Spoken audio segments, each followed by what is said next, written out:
Boa tarde, galera do oitavo ano, tudo bem com vocês? Sejam todos muito bem-vindos à nossa aula de Geografia. Eu sou o professor Valmir Frias e hoje a gente vai ter uma aula onde a gente vai explicar bastante questão de índices, né, ligados à demografia, né, à população, tá aí na tela para vocês verem. Então, indicadores populacionais ou demográficos.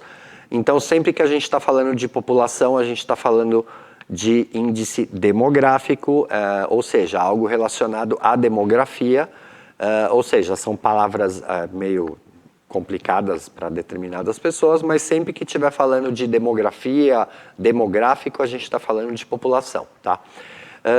Pessoal, e já que a gente está no início da aula, vou fazer minha audiodescrição.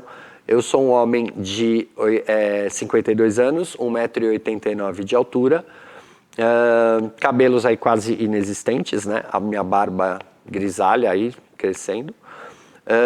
Eu tô com uma camisa preta, uma camiseta do Batman, né? Do super-herói da DC, calça jeans clara, tênis, né?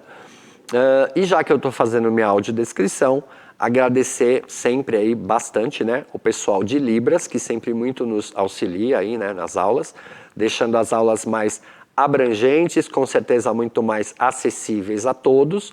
Hoje a gente está com a Natália, que vai dar um alô pra gente. Aí, Natália, valeu, obrigado. Então a Natália vai estar com a gente durante toda a aula, né?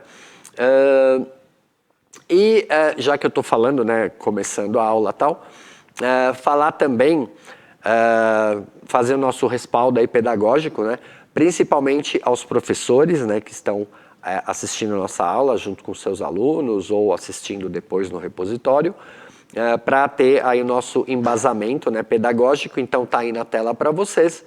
A gente vai analisar aí a habilidade EF 08-GE03, aonde analisamos aspectos representativos da dinâmica demográfica, aplicando aí os indicadores demográficos e analisando as mudanças sociais, culturais, políticas, ambientais e econômicas decorrentes da transição demográfica em diferentes regiões do mundo. O objeto de conhecimento, diversidade e dinâmica da população mundial e local. Pode voltar em mim, pessoal. Então, até também, né, eu costumo usar bastante isso, a gente sempre usa uma imagem, né, no chroma key, como a gente está vendo aqui.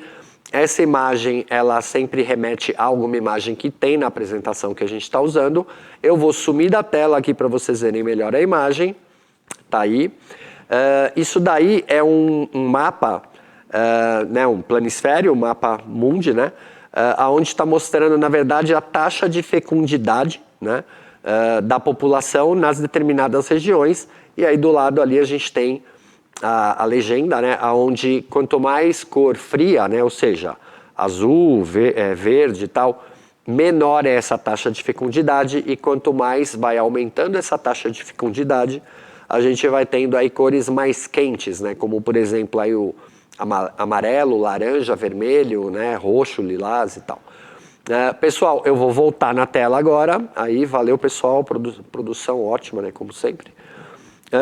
E vamos então começar efetivamente a nossa aula, e a gente vai, durante essa aula, passar por vários índices, como por exemplo a taxa de fecundidade, explicando cada um deles e fazendo aí uma interação entre todos eles, e dessa forma a gente entender um pouco melhor como que a gente analisa, né, como que a gente capta e analisa e até mesmo interpreta esses índices todos na questão demográfica, né? É o que a gente vai ver então durante a aula. Pessoal, então começando, tá aí na tela para vocês, esse é o mapa da densidade demográfica no Brasil. Existe um mapa aí e do lado tá a legenda, ou seja, quanto mais clarinho, né, do amarelo, menor é a quantidade de habitantes naquele local, e quanto mais vai escurecendo, né, esse mapa, mais ele vai ficando ali ocre, né, indo para o marrom e tal, vai aumentando essa quantidade. Essa tabela ela é por habitantes por quilômetro quadrado, Ou seja, quanto mais clarinho, né, o amarelinho ali, tem menos de uma pessoa por quilômetro quadrado. E quanto maior, ou seja, lá no marrom, a gente tem mais de 100 pessoas por quilômetro quadrado. E aí a gente, só de olhar o mapa, já dá para a gente fazer uma análise aí, né? Muito mais habitado é o território nacional próximo ao litoral do Oceano Atlântico. Desde lá de cima, do norte ali, né, Maranhão e tal, pegando todos os estados ali do Nordeste, né, finalzinho do Norte ali, Nordeste, entrou na parte litorânea, ele já começa a ficar bem mais escuro, porque realmente a população brasileira ela está muito mais concentrada, né, na região litorânea.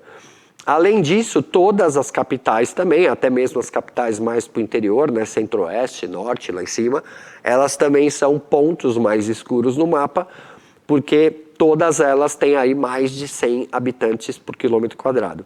Capital é sempre muito mais povoada, né? Isso daí é uma questão até histórica, né? O litoral brasileiro ele acaba sendo aonde são fundadas as primeiras cidades, aonde essas primeiras cidades normalmente acabam se tornando depois as capitais das suas províncias, né? E depois dos seus respectivos estados. Então a gente tem uma concentração muito maior aí de habitantes, né, na região litorânea. Pessoal, pode voltar em mim um pouco? E até para a gente entender, né, o tamanho disso, de por que o litoral é tão mais habitado, né, do que outras partes do Brasil, tem essa outra imagem aí para vocês, está aí na tela. A concentração da população brasileira, isso são dados aí de 2017, e mostra exatamente essa faixa, né, de um ocre aí, né, um bege mais escuro, que mostra justamente a faixa litorânea e adentrando para o território até 200 quilômetros do litoral. Nessa faixa, né, exatamente litorânea e esses 200 quilômetros aí do litoral entrando para o interior, né, a gente tem a concentração de cerca de 58% da população brasileira está nessa região, está nessa faixa. Ou seja, mais da metade da população brasileira está no litoral do Brasil, né, esse grande litoral que o Brasil tem, aí no Oceano Atlântico, né. E como eu estava dizendo, pode voltar em mim um pouquinho, como eu estava dizendo, é uma questão histórica, né, os próprios portugueses, existe um texto, né, do Frei Vicente do Salvador, é um dos primeiros historiadores do Brasil, ele morava em Salvador, na Bahia, e ele escreveu uma das primeiras histórias do Brasil, na história do Brasil. E uma frase dele, ele dizia que os portugueses beliscavam o litoral ou mordiscavam o litoral como caranguejos. Ele queria dizer que eles chegavam no litoral e lá ficavam, iam fazendo as suas coisinhas ali no litoral e muito pouco adentravam para o interior. Quem acaba depois começando a adentrar mais para o interior e dessa forma, né, bem ou mal, e por um motivo bom ou não, porque afinal de contas eles saíam para caçar indígenas, né, mas os sertanistas, né, os bandeirantes, né, daqui de São Paulo acabaram com essas incursões aí, aumentando o território e conhecendo, conquistando, né, regiões mais no interior, como é o caso aí da região de Goiás, de Minas Gerais, o Mato Grosso, né? Então essas regiões, até mesmo o norte do Brasil, algumas partes do norte, foram nessas incursões aí de bandeirantes, né? Pessoal, mudando agora um pouco de assunto, tá aí na tela para vocês, pirâmide etária brasileira. Sempre que vocês veem esse nome etária, quer dizer que está ligado à idade, né? Então, é uma pirâmide que mostra as determinadas idades nas determinadas faixas, né, de idades, como que quanto mais tem de homens ou mulheres e tal. E esse gráfico pode parecer meio difícil de entender, mas assim, do lado esquerdo tem as idades, então de 0 a 4, de 5 a 9 e tal, e aí vai até lá em cima, acima de 80 anos. E aí, do lado esquerdo, a gente tem os homens, do lado direito, a gente tem as mulheres. O traço ali verde mais clarinho são dados de 2012 e o mais escuro, dados de 2019. Então a gente tem aí, olhando, a gente tem a variação e sabe aonde tem mais população, onde tem menos. Então, o Brasil já foi um país muito jovem, onde tinham muitas crianças aí de 0 a 4, de 5 a 9 e tal. Era a base da pirâmide era bem maior, porque tinham muito mais jovens. Hoje, o Brasil não é mais considerado um país jovem, é considerado um país mais para o lado adulto, digamos assim. E a gente tem uma população maior a partir aí dos 19, 20 anos, até os 60, 65 anos, tem uma maior quantidade aí de população. E também é importante ver que lá em cima, dos 70, 75 até acima de 80, também está aumentando essa quantidade na população. Pode voltar em mim? Isso é decorrente até da própria questão do envelhecimento da população e também de uma maior projeção, né? Uma maior expectativa de vida pelas melhorias da medicina, por vários fatores, né? Políticas públicas tal, que acabam fazendo com que a população mais idosa acabe vivendo mais, até mesmo com a qualidade de vida melhor, e, consequentemente, acabe né, chegando ao final da sua vida mais adiante do que aconteciam aí há décadas atrás, né? E continuando em pirâmide etária, tá aí na tela então para vocês, isso daí é para a gente ter uma ideia das mudanças e das diferenças entre continentes. Então, à esquerda a gente tem uma pirâmide etária da Europa e à direita da África. Os homens, né, a parte mais escura, as mulheres é o que está em amarelo, tanto em uma quanto em outra. Só que assim, a gente tem, esses dados são referentes a 2010. Os dados que estão coloridos. Do lado, a gente tem um tracejado em preto. Esse tracejado em preto era como era essa pirâmide etária em 1950. Então, na pirâmide da Europa, a gente vê que a base era maior, tinha uma quantidade maior de população, assim, crianças, né? Era uma população mais jovem. E aí a gente tem uma mudança, então de 1950 a 2010 a gente tem uma diminuição da população mais jovem, um aumento da população adulta, né? E também uma maior concentração de pessoas, né, com uma idade maior, uma idade mais avançada. Ou seja, teve uma diferença bem grande entre a pirâmide de 1950 e a de 2010. Já do lado direito, na África, praticamente não mudaram, porque o tracejado preto é o que era em 1950 e a parte colorida é o que é em 2010. Praticamente não mudou nada. Então isso já mostra que um continente mais chamado, né, desenvolvido, ele está diminuindo a quantidade de nascimentos e está tendo uma maior preocupação, né, na questão de nascimentos, tal, né? Os casais mais preocupados e não querendo ter tantos filhos assim, preferem às vezes ter um ou dois no máximo.